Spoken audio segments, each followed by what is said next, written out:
Hey guys, well, I was just looking through the plot synopsis for the remaining episodes in Season 3, and we now actually know all of them except for the season finale. And assuming that they follow through with the custom of the season finale being basically an episode that just focuses on the entire cast, like as a whole, we are not going to get a Rarity episode this season.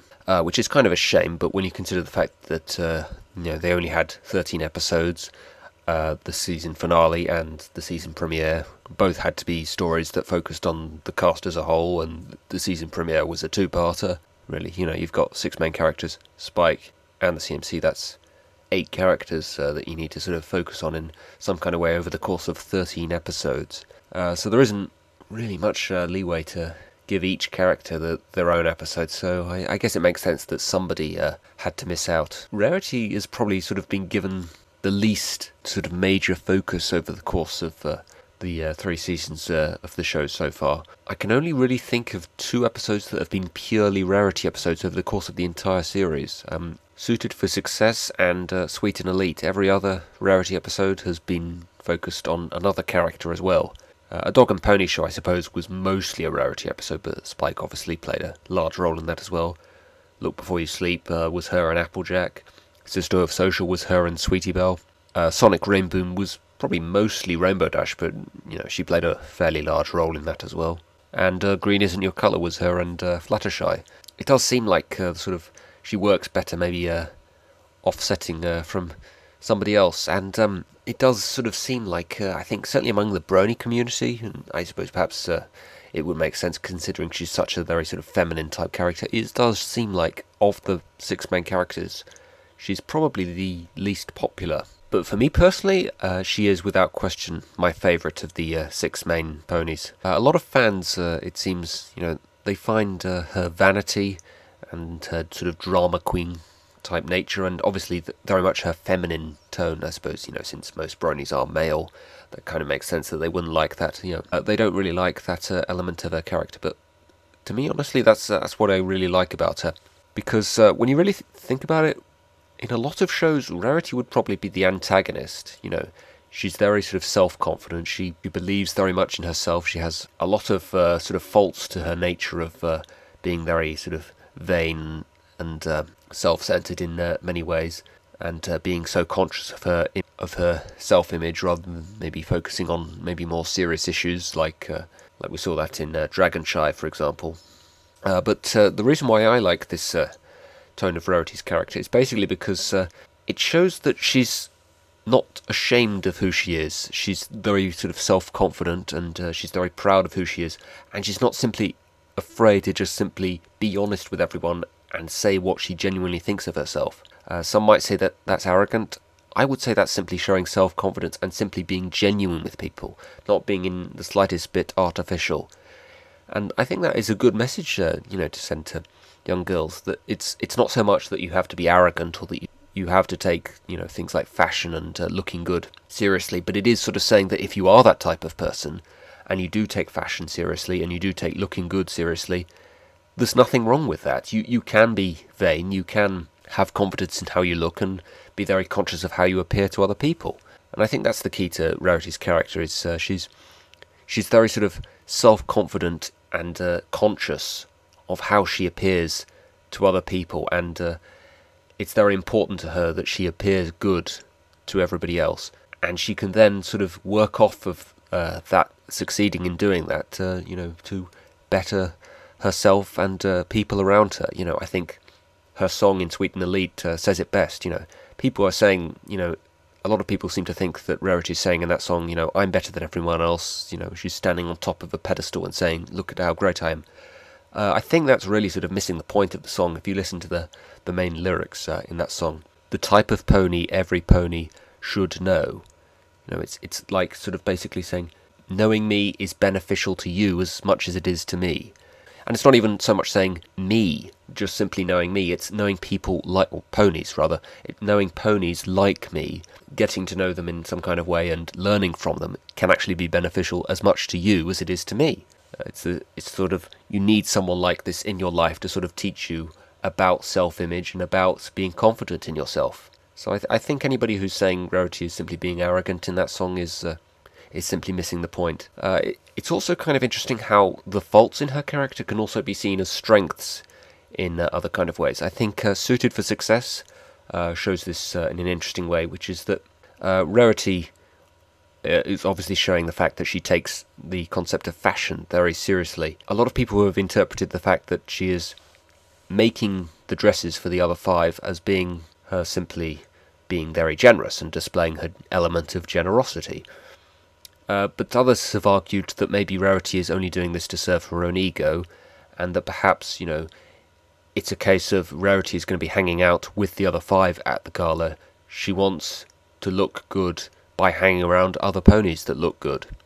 Them not wearing good-looking dresses would be a crime against fashion, as she would probably put it.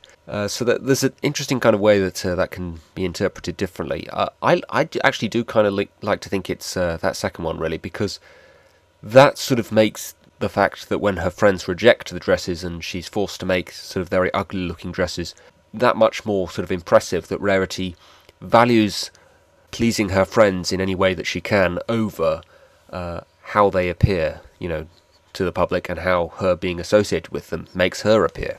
Because you can tell very much that this is tearing Rarity up inside, but she is willing to hold her tongue simply because these are her friends. So I think above anything else that she feels about, fashion and her self-image, she values her friends above both of those things. It's obvious in Green Isn't Your Colour. In spite of Rarity wanting to be very sort of genuine with people, she still wants to cover up the fact that she's jealous of Fluttershy being a model, and I think the reason for that is simply because Fluttershy is a friend, and she doesn't want Fluttershy to think any less of her, or think in some way that Fluttershy is actually doing something wrong, or worried that Fluttershy might actually feel guilty about what she's doing to Rarity.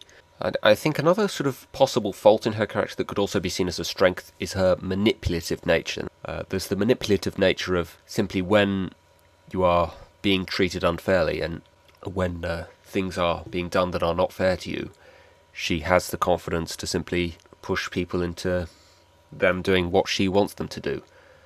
You sort of see that in A Dog and Pony Show, and there's very much sort of the example in Putting Your Hoof Down of how she has mastered this technique of getting people to do what she wants that Fluttershy obviously needs to master. But the other sort of extreme is maybe what you see in Secret of My Excess, when she manipulates Spike into giving her the ruby. And she never really sort of gets any sort of comeuppance on manipulating Spike into doing that. But overall, I would say it's probably forgivable, given that Rarity does kiss Spike. But it is interesting, that could be seen as a weakness in her character. It could also be seen as a strength. So that is the kind of thing I like very much about the complexities in Rarity's personality, is that these kinds of faults could also be seen as strengths in different circumstances. Her vanity, her manipulative nature, and perhaps also, her drama queen sort of nature to finding it extremely terrible when relatively minor things have happened. I tell you what, if they were giving out the awards that you see in Showstoppers for the main characters in this show, Pinkie Pie would definitely win Best Comedy, Twilight would obviously win Best Magic Act, but Rarity would definitely win Best Dramatic Performance. Her overly dramatic performance is sort of, very much a sort of recurring gag. It's kind of like Pinkie being Pinkie and Fluttershy being a bit cowardly. It's just a sort of recurring gag that you see in a lot of episodes, and it absolutely does sort of just crack me up every time. How creative Rarity can get with her performances. I think the pinnacle of that is her performance in A Dog and Pony Show, because you're never quite sure how much of that is a performance and how much of that is genuinely Rarity. There's also an interesting line, I think, in Suited for Success, where Rarity is about to put on that fashion show, and she's sort of thinking to herself, oh, these dresses are terrible, hoity-toity's not going to like them at all. Rarity, obviously, she knows best about fashion. Rarity knows a good dress when she sees it, she knows a terrible dress when she sees it. But there's an interesting line just before it goes on where Rarity sort of says to herself, my friends like these dresses, so will he. It's interesting, could that be just sort of wishful thinking on Rarity's part, or could it be perhaps Rarity maybe considering that maybe she doesn't know best? Maybe, just the fact that she's studied fashion, basically her entire life, suddenly her friends sort of know better or something. It does sort of show that she still sort of values her friends' opinions and what they think above all else. Even though when she knows in her heart that really that they just don't have a clue about fashion. Rarity's obviously an attention whore. She enjoys just people admiring her and people thinking that she looks good. And again, her being a good character is just sort of saying there isn't anything wrong with that. There isn't anything wrong with enjoying attention. The thing we see, I think, probably the best example being Sonic Rainboom, is there are occasions when you can take that kind of thing too far. And by asking for people's attention for you take things away from other people. And we see that in Sonic Rainboom. And obviously, Rarity does apologise for it at the end.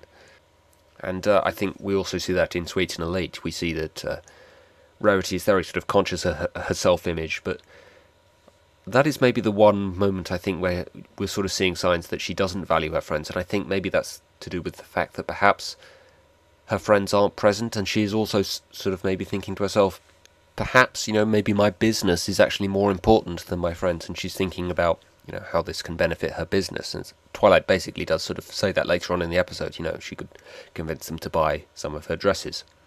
She's maybe also thinking that her friends aren't ever going to find out, because obviously that she doesn't expect them to come to Canterlot. So it's Rarity sort of trying to sort of compromise between wanting attention, wanting to do what she can, to help her business, but also at the same time valuing her friends in any way she can. So this is the kind of thing about Rarity's personality that does sort of fascinate me.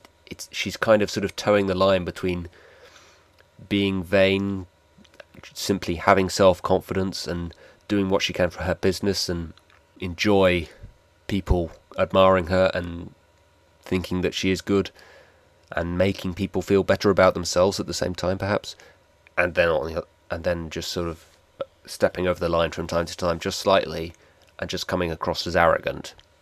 Rarity's voice is also something else I could just listen to for hours. I just think of all the characters' voices, I think she probably has the best voices of any of the main characters. It's just such a wonderful voice to listen to.